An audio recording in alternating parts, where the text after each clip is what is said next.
Welcome to another draw and chat. We're gonna do a little chill drawing session today.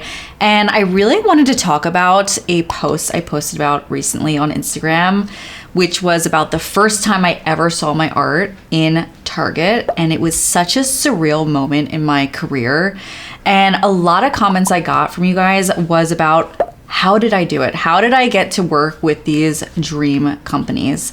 And I really want to just walk you through all the advice and things that have worked for me personally, because I have been there where you feel like it is impossible to break in. You feel like you're just like shouting into a void, throwing things at a wall, seeing what sticks, and no one can see you. And you just feel like it is so far away. So I understand those feelings. And I just want to walk you through everything that worked for me. So let's do a little drawing. Let's chat. Let's talk about Target and the brands I've worked with.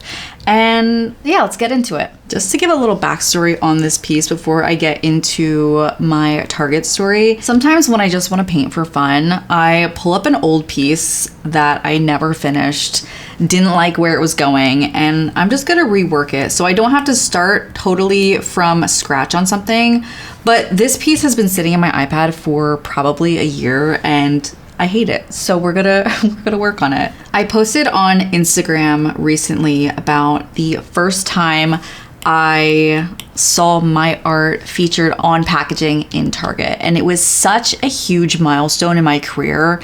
And I remember standing in that Target aisle, being in shock. Like, I can't believe that I did that. And people are looking at it and buying it. And I have social anxiety, so I wasn't saying to the people in the aisle like, hey, I drew that, but like in my head I was like, oh my god, they're looking at my art and they have no idea that I did it. And it was such a cool moment that I will never ever forget. And every time I post about that experience and those projects, whenever I see my art in major retail stores, on packaging, on dolls, whatever it is, people always ask me the same questions, which is, how did you do it? How did you get these companies to hire you? And I'm gonna walk you through exactly what worked for me. The number one piece of advice I can give any artist, which I wish I knew sooner, was create the work you want to get hired for. For so long, I was creating all these random pieces of art with all different mediums, all different subject matters, because I thought if I just showed I was good at drawing, and it didn't matter what I was drawing, whether it was still lives, people, just random stuff, I thought that was enough to get me hired by major companies like Disney or Pixar. And that's just not how that works. And it didn't work for me. And what really helped was when I stopped trying to make what I thought was marketable art. Like, I was really thinking I was going to do character design because I love drawing women. And I was trying to add to my character design portfolio. And I was drawing these like men with weapons. And I'm thinking of, okay, this is what these types of companies want to see. But I was miserable drawing them. Like, I really hated drawing men. But I thought I had to do it because I didn't know what options were available for me career-wise. And if you feel in your gut you hate the work you're creating, but you think that's what companies want to see, the work is going to end up not looking good. It, like, I will tell you, the men that I was drawing with their shirts off with big weapons, and it's like I don't know, thinking about like post-apocalyptic kind of video games and all that stuff, that I was like, oh, this will show such a range. They were awful, and I didn't enjoy it. When you see the artists that are working on games like that and are character design artists, they love every aspect of it, no matter what they're drawing and who they're drawing. And I frankly just didn't like most of it, unless the video game was about like a gorgeous woman. And that was maybe not, you know, there's not many of those out there. So that wasn't for me, but I didn't know what was out there that I could fit into, because I was told that I could never make a living drawing pretty women. When I graduated art school and I was doing all of those just random art pieces that were all over the place because I was just hoping someone would hire me at that point. I was getting more and more desperate, and that meant I was doing more and more random drawings and pieces that I thought would get attention. And really what happens when you create so many different types of art is you start confusing people on what it is that you actually do. And that is probably the worst possible thing you could do when you are trying to get hired, is to be confusing and to not have a solid voice. While I was trying to create work for everyone, I ended up creating art for no one because it was all over the place. It looked like multiple different artists were creating a portfolio and collaborating on this just awful mess of a bunch of different pieces of art. And when I started just completely throwing all that out the window and drawing and painting what I loved, which was these stylized women using bright colors, using very like dewy highlights, drawing pop culture references and fan art and things that just actually brought me joy to work on, I didn't know subconsciously I was creating a strong brand style and a strong voice for myself that attracted the brands that I didn't even know were out there that would hire me. As I was drawing all of these fan art pieces and drawing my women, people started to recognize my style because I just kept creating work that I enjoyed creating.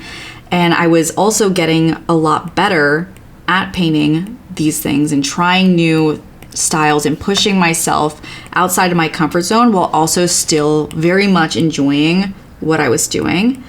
And subconsciously, through these fan art series where I was gaining recognition and people could connect with my art, I was doing what I liked, that is exactly how I started getting the right eyes on me. And that's exactly what I was talking about before, where I was trying to create work for everyone, and that just creates confusion. But when you are sticking to what you love and what you do, and you have this clear defined voice and style and subject matter that you love and that you're sharing with the world, that is exactly when you start getting the right eyes on your work.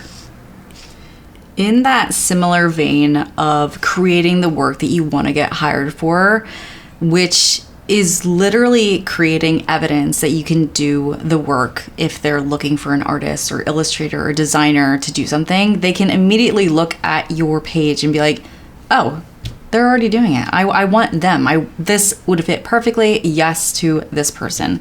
That is the reaction you want to have, instead of seeing a bunch of random drawings and being like, oh, this person's an amateur. Okay, let's keep looking. So truly getting the right eyes on you is the goal. You want those dream clients to be looking at your work and saying, oh my gosh, we need this artist.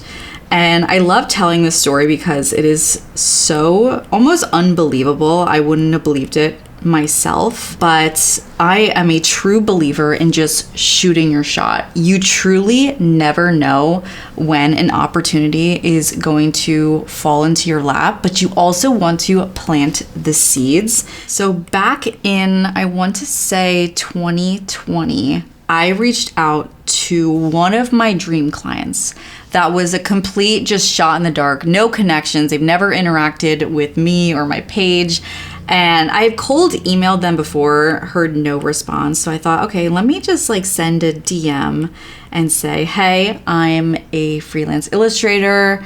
I would love to work with you. I think I would be a great fit for a project, yada, yada, yada. And sent that.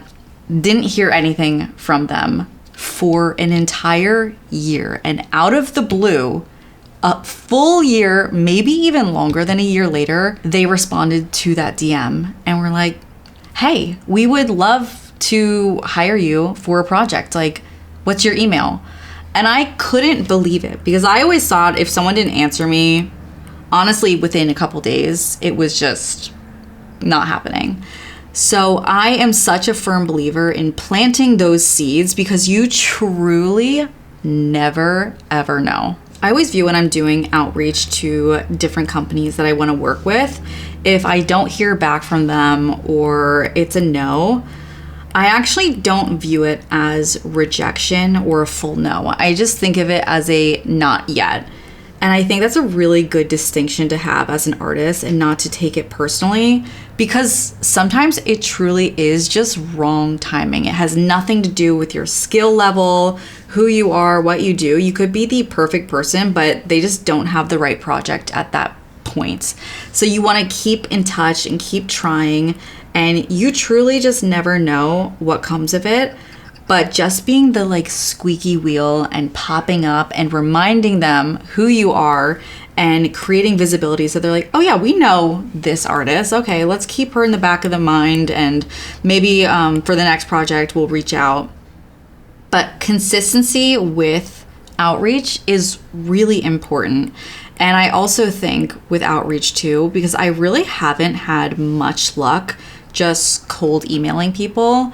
I follow them on social media, on LinkedIn, on every other platform, and I keep up with them because sometimes these opportunities pop up where they say like, hey, we're looking for an artist, or we're looking for someone to collaborate with, and they'll post that on their social medias.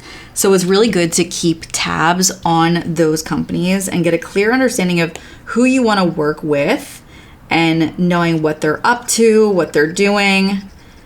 So you can almost time it right yourself and be a little bit of a mastermind there. Another thing that helped me get even more jobs with these toy companies and seeing my art in Target was actually doing my own studying and going literally into the stores, looking at packaging, looking at what's selling the most, even in my local Target, and seeing, okay, what is it that their audience is really liking? Is it these just like super sparkly, detailed illustrations?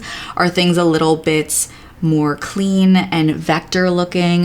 What is it that is selling really well? So I can start to integrate that into my style without compromising what I love to do, but also at the end of the day, it's a business. So you want to make sure that you are an asset and you are valuable to them. So really getting a good understanding of what is popular and what's doing well is so important. I wish I could say that there was just this like easy one size fits all path you could take. Like I could just tell you, hey, go to this website and submit your application. And it just doesn't work that way, especially with freelancing and the creative field. So you really do have to be creative with the ways that you make those connections and get the right eyes on you. And these just happen to be the things that worked for me, but it might not be the same for everyone. I can only share my own experience by just really sharing my work publicly on social media and creating art that I loved creating, that I could also get people to connect with through them knowing fan art and different pop culture references that they already were familiar with. And that really helped me build this portfolio unknowingly of work that fit right into the toy industry. And I think it's really important to be clear on what you want to do, who you want to work with, and while also, most importantly, just creating work that you love to make, because that is the best work you will create. When I'm creating things that I don't like to create, it is never my best stuff. It is always a struggle, always feels like a chore. You really want to follow that feeling of, I absolutely love creating this, and people will see that and see the passion. And that is where the magic truly begins. If I were to start over my career and I wanted to get into Target and work with these toy companies, I would not go the fan art route, only because hindsight being 2020, one, I went in without a plan. So that was the biggest issue, which I can get into later on. But it did kind of box me in for people just knowing me of creating Disney art, which wasn't what I was wanting to do. Of course, I would like to work with Disney if they ever want to hire me, but I didn't want to be known for just creating fan art. I did have my own desires of creating my own art and creating art for companies and different companies as well.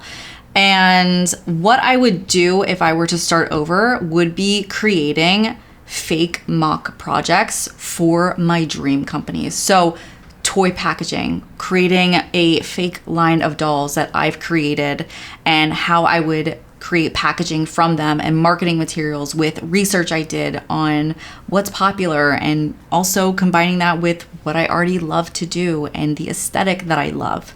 So I think that is the most effective path right now, especially as I'm seeing from younger illustrators who are getting the attention of their dream clients. They're creating these mock projects and they're also posting about them publicly. Through all my trial and error of really not knowing what I wanted to do, and I was kind of floundering for years after I graduated art school, and then fast forward walking through Target and seeing my art on toy packaging, it was so surreal because I really did resonate with one of the comments I got recently, where one of the artists said, "I feel like I'm going nowhere."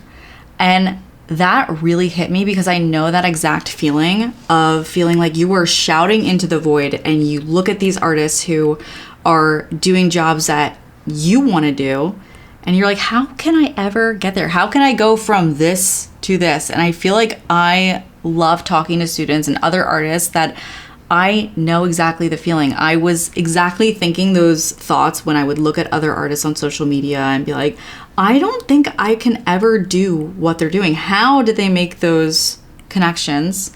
How do they create such beautiful pieces of art? And even though I had so many feelings of doubt and uncertainty, I just kept going. I kept trying things. I would fail, I would get rejected, but I just had this sense of delusion that I am meant to do this and I'm just gonna keep doing it till something works out.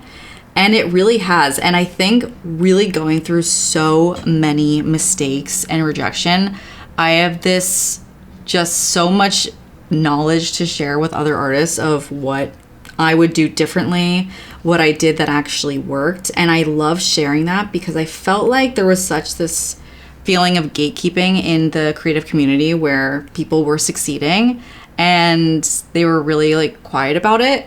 And I was always like, how do they do that? How can I do that too? So I try to share as much as I possibly can of what works for me. And that doesn't mean that this is the only path that you can take to succeed. You can absolutely forge your own path. I think that's the beautiful thing about being a creative is no one's story is the same. And there are so many different ways to get to point A to point Z where you want to go. And it's really all about consistency and staying true to yourself and following what you love to do. Because when you're doing that, it won't feel as awful. Because when I was drawing all those men with weapons, that felt awful. I didn't want to do that forever. So going back to what I loved, even though I was told I couldn't make a living doing that, I was delusional. I'm like, you know what? Maybe no one's making a living drawing women, but I'll be the first. And that's not true. There are many artists that do that. But at the time, that was my thought process. So if you've been told before you can't do something or you will never work with a certain company, put on that sense of delusion and believe in yourself, because that, out of all of the tips that I've given you today, that is the most important, is to just keep going and believe in yourself. Okay, so this is looking like I gave her a little makeover. She's looking a little happier. If you're someone who is trying to break into the toy industry, beauty industry, whatever it is, I want you to really remember the two things I talked about, which is create work that you want to get hired for. Don't create a bunch of random stuff because it's going to confuse clients. And the other thing is shoot your shot. You never ever know what opportunities will arise if you just take a chance. If you have any questions about freelancing, my art process, whatever it is, leave it in the comments and I will see you in the next one. Bye.